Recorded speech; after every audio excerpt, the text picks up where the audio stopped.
Stoichiometry में एक प्रश्न है, अंग्रेजी में मैंने लिखा है, उसके लिए आपको प्रॉब्लम नहीं होगा। 24 gram of K2CO3 was treated by a series of reagents so as to convert all of its carbon to K2ZN3FeCN6 2. Calculate the weight of the product. देखिए, ये स्टोकियोमेट्री का एक प्रश्न है, यानी रासायनिक समीकरण पर आधारित गणना से संबंधित प्रश्न है। और इसमें आपको K2CO3 दिया हुआ है, उसका 24 ग्राम। कहा जा रहा है कि ये सीरीज ऑफ रीजेंट्स, बहुत सारे रीजेंट्स के साथ अभिक्रिया कराया गया और इस K2CO3 में जितना भी कार्बन था उसको बदल दिया गया K2ZN3FeCN6 में। तब आपको जो प्रोडक्ट बना है इसका वेट निकालना है, प्रोडक्ट का वेट निकालना है। तो ये प्रश्न अंग्रेजी में है, चाहे हिंदी में, उससे मायने नहीं रखता है। मतलब ये है कि कैसे इसको हम लोग बनाएंगे। पुनः एक बार सुनिएगा आप। K2CO3 का 24 ग्राम दिया हुआ है और इसमें बहुत सारे रीजेंट से अभिक्रिया कराने के बाद इसके सभी कार्बन परमाणुओं को K2ZN3FeCN6 में बदल दिया गया। तो आपसे कहा जा रहा है कि जो प्रोडक्ट है उसका द्रव्यमान कितना होगा, निकालना होगा। जो प्रोडक्ट है उसकी मात्रा ज्ञात करनी होगी आपको। तो आंसर बनाएंगे। तो सबसे पहले आंसर में आपको K2CO3 का आणविक द्रव्यमान निकालना उचित है। K2CO3 का आणविक द्रव्यमान, मोलेकुलर मास, ये आपका 2 पोटासियम का 78 हो जाएगा, 39 होता है एक का, तो 2 का 78। इसके बाद कार्बन का 12 और 3 ऑक्सीजन का 48। तो जब इनको जोड़िएगा आप तो आएगा 138 U। ये हुआ K2CO3 का आणविक द्रव्यमान। अब हम लोग निकालते हैं K2ZN3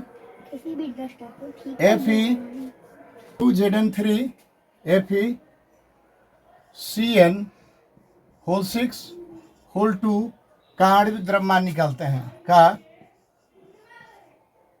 मोलेकुलर मास निकालेंगे। तो काफ़ी लंबा चौड़ा है, लेकिन उससे क्या दिक्कत है। 78 2 गो पोटासियम का, जिंक का होता है 65.5, जिंक का 65.5 रखते हैं और इस तरह ये 65.5 गुना 3 कर दिया गया। फिर देखिएगा Fe का 56, फिर Cn, Fe का 56 तो है, लेकिन Fe है कितना, 2 है। तो 56 गुना 2 प्लस कार्बन है 6 और गुना 2 12, तो 12 144 प्लस नाइट्रोजन है 6 गुना 2, ये भी नाइट्रोजन भी 12 है, तो 168। सारा जोड़ने के बाद इसका आणविक द्रव्यमान लगभग, ये कॉम्प्लेक्स कंपाउंड है K2ZN3FeCN6 एक जटिल यौगिक है जिसका आणविक द्रव्यमान लगभग 698 U आएगा। अब इस आणविक द्रव्यमान का, जो दोनों हम लोगों ने आणविक द्रव्यमान निकाला, इसका यूज करके देखते हैं। इस प्रश्न में चूंकि कार्बन जो है, कार्बन एटम वो कंजर्व है, दिया हुआ है कि कार्बन एटम कंजर्व है, इसीलिए एक प्रिंसिपल ऑफ एटम कंजर्वेशन है, उस नियम को यहाँ पर लागू करते हैं। तो रिएक्शन को बैलेंस करने की आवश्यकता नहीं पड़ेगी। देखिएगा K2CO3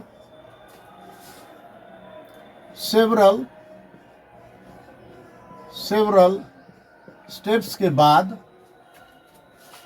K2Zn3 FeCN6 में बदलता है, तो इसको बैलेंस करने की आवश्यकता नहीं है।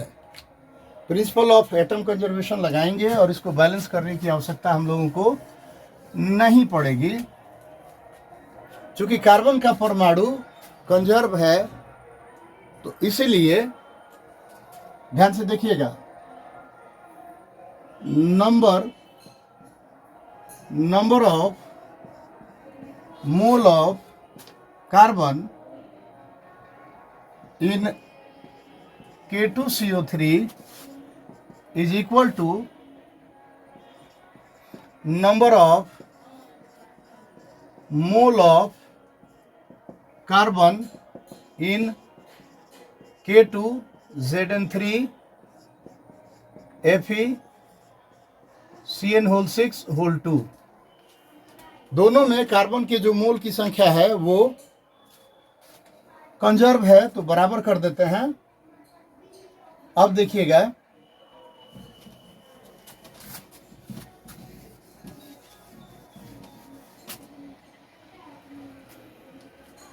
K2CO3 में कार्बन का कितना मोल है? K2CO3 में कार्बन का 1 मोल है, तो और 1 into number of mole of K2CO3 is equal to, इसमें इस कॉम्प्लेक्स कंपाउंड में कार्बन 6 गुना 2 12 है, इसीलिए 12 से इसमें गुणा करते हैं और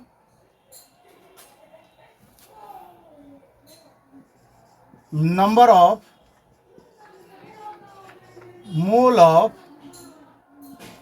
K2Zn3 FeCN6 हो जाता है। आप जानते हैं मोल का फॉर्मूला पदार्थ की मात्रा ग्राम में बटा आणविक द्रव्यमान। उस फॉर्मूला को यहाँ अप्लाई करते हैं, तो K2CO3 की मात्रा ग्राम में, K2CO3 की मात्रा ग्राम में दिया हुआ है, क्वेश्चन में दिया हुआ है 24 ग्राम। मोल ऑफ K2CO3, तो उसके लिए हम लोग जानते हैं K2CO3 की मात्रा ग्राम में, K2CO3 की मात्रा ग्राम में, और इसमें भाग देते हैं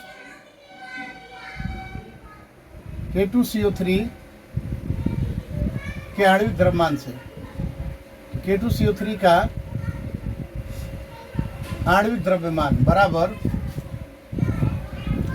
प्रोडक्ट लिख देते हैं। इतना बड़ा कंपाउंड को बार बार, इतने बड़े कंपाउंड को बार बार लिखने में जो असुविधा हो रही है, उसके बदले में हम लोग लिख देते हैं प्रतिफल की मात्रा।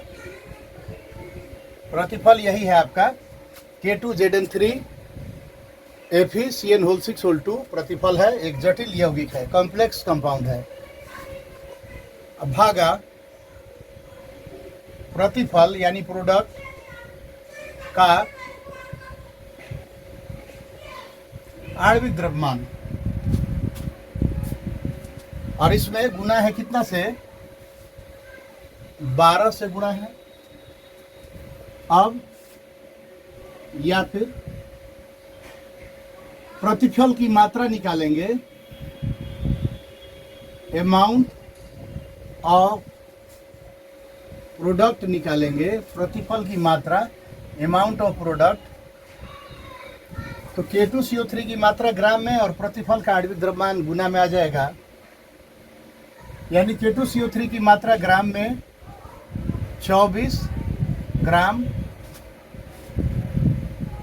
प्रतिफल का आणविक द्रव्यमान हम लोगों ने निकाला था 698 ग्राम प्रति मोल।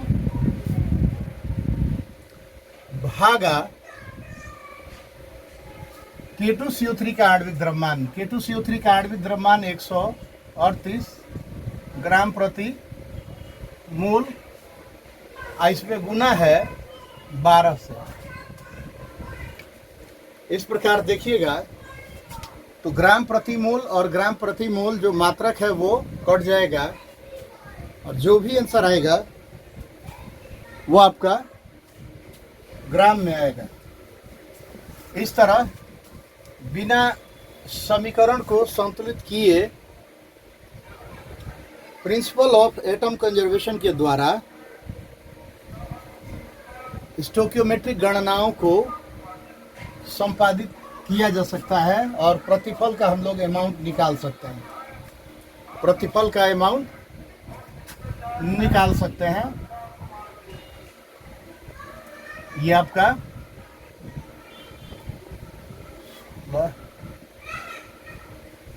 19 भागा 138 आएगा ग्राम। अब इसको आप भाग देकर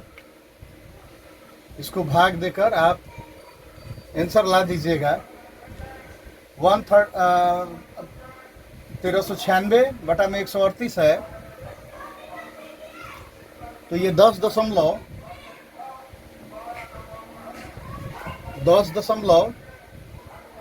जो भी आंसर आए जरा सा आप उसको कमेंट कीजिए। प्रतिफल का कितना मात्रा बना उससे आप कमेंट बॉक्स में आंसर लिखिए। मैं यहाँ पे अधूरा इस गणना को अधूरा यहीं पर छोड़ रहा हूँ। तो इस तरह का मैं कुछ और एग्जाम्पल आपको करवाऊँगा। तब तक के लिए जय हिंद।